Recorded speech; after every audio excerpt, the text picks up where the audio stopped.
Torah time! The weekly portion. What's it all about? It really means something. What can it teach me? Turn it. Everything's in it.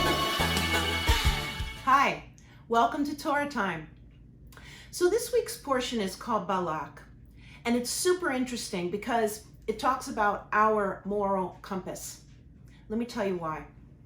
The story goes like this.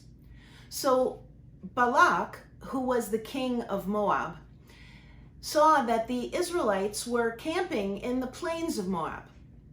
Now, they were very upset because the Israelites had won certain battles and they couldn't understand why.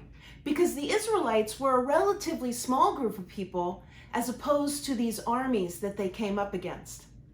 Well, Balak decided that the only way the Israelites were winning was because of magic. So Balak and the people of Moab got very, very angry with the Israelites.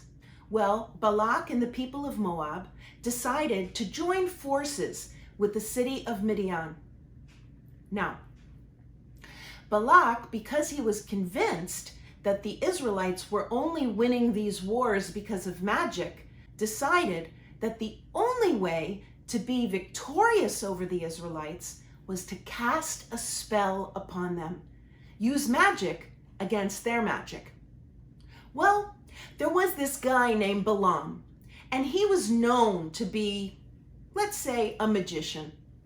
So the king of Moab, Balak, sends messengers over to Balaam. The messengers come with gifts for Balaam, and they say to Balaam, "Curse the Israelite people."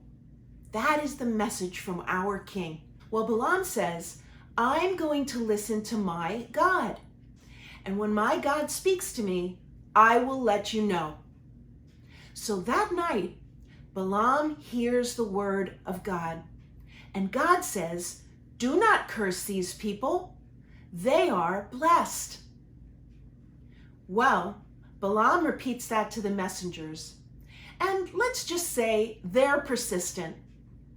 Well, finally, the messengers get Balaam to go to the city of Moab. And Balak takes Balaam up to a mountaintop where he can look at the camp of the Israelites.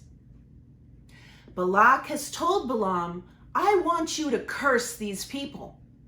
Well, Balaam gets up to the top of the mountain with Balak, and he sits and he listens for the word of God. And once again, God says, "Do not curse these people." And Balaam, when he begins to open his mouth, he says, "Ma tovu ohalecha Yaakov." How goodly are your tents, O Jacob, your dwelling places, O Israel.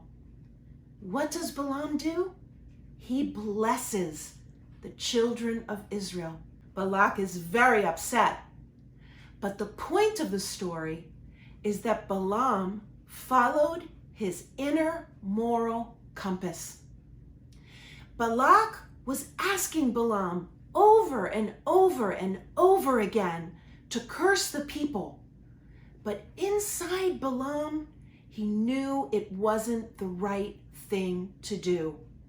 He stood his ground and he spoke his truth. Are you ever in a situation where friends or people you work with, or maybe even family members, want you to do something or say something, and you know in your heart it's not the right thing to do? What do?